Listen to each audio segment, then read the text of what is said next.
Loving a hypergamous woman. When I was more blue-pilled and really believed in love, for some reason I was more attracted to women who were really choosy and really seemed to have confidence. They seemed to have, higher value in PUA terms or whatever, or the manosphere terms, higher value, right? Now, granted, these girls usually had larger tits, rounder ass, dark hair, nice eyes, right? They had features that men were attracted to. So my mother has brunette hair. She has brown eyes, kind of olive-ish skin, or she did when she was younger, and she was kind of a fuller woman. So I'm more attracted to that type of woman. Some guys might be attracted to skinny blondes. I'm not that attracted to skinny blondes. I'm not saying I wouldn't mess around with a skinny blonde, but that's just not what what gets me going as far as long-term relationship, copulating, mating, etc., right? Finding love in the blue pill term. So those type of girls I'm really attracted to.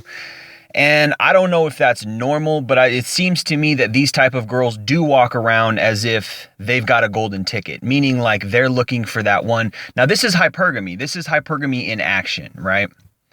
Instead of you can just see it, you can tell. And as you get older, you start to pick up the patterns, you start to pick up the vibrations of this.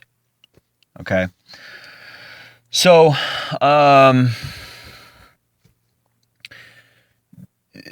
there's something different about them. And what that difference is they're looking for a nest and they're looking for a partner, and they know guys want them.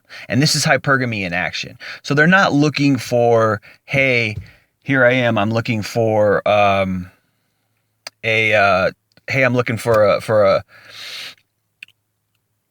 lover who I love, someone who I love unconditionally. I'm looking for someone who I just want to, I want a guy with a good personality. I want to fall in love with him and cherish only him. You can sense that in girls. You can sense that. You can't. What you can't tell is pardon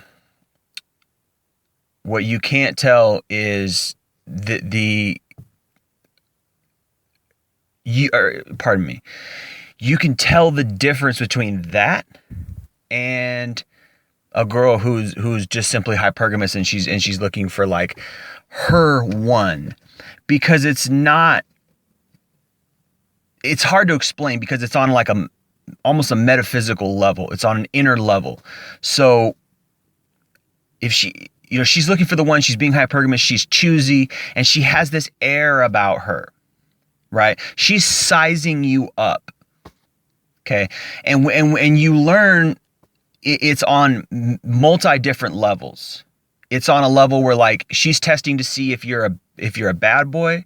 She's testing to see if you're congruent with your masculinity. She's testing to see if you're a strong, confident man. She's testing to see if you have boldness and courage. She might even be interested in your cockiness to some degree.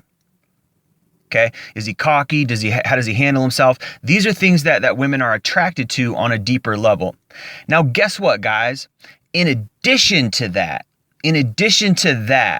they're also attracted to guys on an outward level, a financial level, a status level. So this is how hard it is for men. Okay. Not only do you got to have LMS, looks, money, status. Okay. And if you ask any of these girls, they'll always tell you some bullshit like, no, it's just how he makes me feel. And they don't know themselves. They don't know themselves who they are, what they want. They don't understand themselves and the things they're seeking for. As they go along, they're going to rent guys like you would go to Blockbuster and rent a video. They're going to try this guy out, try that guy out, try this guy out, try that guy out. And they're going to be having sex with them the whole time. All along the way. This guy's a bad boy. I want to try him out. This guy's a sports guy. I want to try him out. This guy's a rocker. I want to try him out. This guy's an emo. I want to try him out. Or whatever they're attracted to. They're trying guys out as they go. So there's always the potential that they're going to hurt that guy because that guy could potentially love them or want them. But a lot of times they don't hurt the guy because actually the guys that they chase are these bad boys, and the bad boys don't have much sensitivity or feeling. They're not blue-pilled, okay? So they probably don't hurt a lot of guys. But then there's guys like me who do put emphasis on one girl to love. And we make the mistake of chasing these hypergamous girls, or at least I did. I don't know why. Like I said, my type was the brunette, thicker, rounder body type, right? That's my type. I'm not chasing these skinny blondes. I don't care, but I don't want to mate with those girls. I'm interested in the brunette with large breasts and big butt, and I don't care if she's got a little bit of, belly fat, whatever. That's my type, okay? And probably a lot of other guys' types. So not saying I want a fat girl, but if she's a little bit bigger or she's a little bit thicker, I don't care if she's skinny. A lot of these guys say, well, I want a skinny girl. Skinny doesn't do anything for me personally. I don't like skinny girls. I'm not even into girls that are even thin. I don't like it. Like I like girls who have a little bit of weight on them, because that's just sexy to me. It's just, that's how my mating comes into play. So this is where my vulnerability lies. So I meet one like this, and then also I start to say, well, you know what? I don't want this cocky, I'm a bad bitch type stupid idiot. I don't want that type of girl. So I go for a nicer girl. But even the nicer girls does not mean just because she's nice and just because she's kind of sweet, laid back or whatever, does not mean that she's not hypergamous. Does not mean that she doesn't have all those standards that I listed before. Not only looks, money, status, all right, but you got to have that inner, those inner qualities, which so many guys don't even understand, when before they hit 20. And by the time you hit 30, you're starting to get it. By the time you hit your mid 30s, you should fully get it, unless a lot of guys fail and fall along the way and fall off and try to use money to get women and cuck out or settle for some woman that they don't really love just because she's there. And it's like, whatever, and I know there's a lot of advice to say, oh, keep the male woman frame, but that's nonsense, because you can't keep that up for the rest of your life. And even if you did, at any point she could still cheat on you. At any point she could still do this and that. And then what are you going to do? Are you still going to be masculine and take her? Is it masculine to take a woman back after she cheats on you? So you can't have any emotion. You can't be human at all. You got to be this masculine, stoic entity, right? And this is, certain people give this type of advice, certain PUA people and certain people, even red pill guys, give this type of bad advice. It's like, you can't be yourself. You got to exhibit all these traits. And we do that subconsciously, I think, to some extent. We watch movies and we go around women and we figure out what they like, and we try to, exude and copy those behaviors, and then they test us for congruence, and then are they like, are you really like that? Or are you just putting on a front? And this is where, we get into these bad relationships, and I've done it, because we're putting on fronts. And some guys can keep up the facade for the rest of their life, but can you really? 10 years, are you still going to be that same masculine guy that you portrayed yourself as?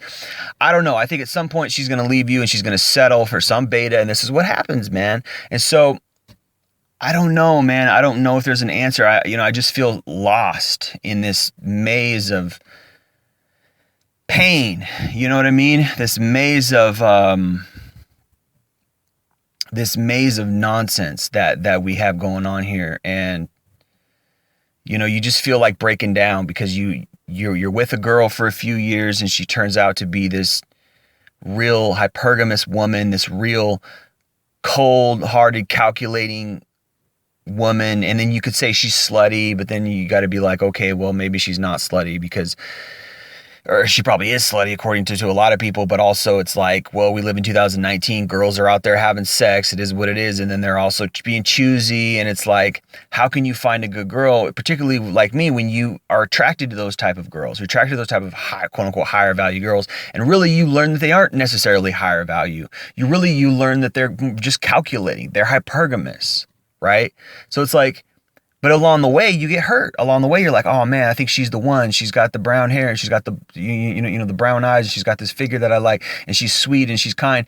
Is she really though? Because if she was, she wouldn't have put all this shit on you. If she was, she wouldn't have lied to you and left you and all this stuff. And they're subtle. They're real good at it. So they know when to leave you. They know when to hurt you. And then it's like, man, I could have had this girl. And then she goes to some other dude just because he's got a steady career or a better job than you. He's got more money than you. He is offering her a better nest for her future. And she chooses not out of necessarily love, or she says she loves him, but really she's choosing because he's got a better situation. And she's not telling you that. She's saying, oh, I like him because he's nice and this, that, and da-da-da. But really, she just feels secure and comfortable around him because he provides a life for her. So out of all that, after all that shit, after all her years chasing certain types of guys and wasting time, boom, boom, boom, she settles down with a guy just because he's got a nice job, right? And here this guy is who's like, oh yeah, okay, so come on, I'll take you. And he doesn't care about her past. He doesn't, she even, maybe cheats on him and he forgives her or whatever. And it's like, she it's just like, what?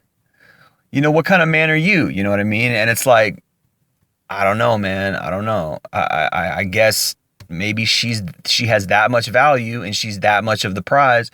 Is she going to be that much of a prize in 10 years? I don't know. Maybe she would be. I don't know. She's losing her looks.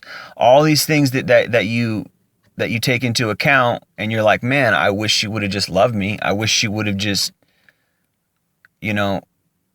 cared about me as a person instead of looking at my outward situation and being like, oh no, I don't think that's I don't like that. It doesn't add up to what I want in my life. I don't think we have enough in common. And of course she's not going to say, oh, you don't make enough money for me, or I don't like that you don't drive a nicer car. I don't like that you don't have a truck, She might like you for those inner qualities, but then this other guy, he's offering her a good life, and he's a nice guy, and he's amiable, right? And that's the kind of thing that makes you want to break down. That's the kind of thing that ruins your life, right? And this is what guys are going through. These choosy, hypergamous women out here who are not looking to love us for who we are, who are not looking to care about us. They just want the best situation. This is female nature, man. This is the type of shit that we go through. So, yeah, man, that's it. I don't know what else to say about it. It's fucked up. It's something that we live through, and we got to deal with, man. It's harsh. It's harsh realities.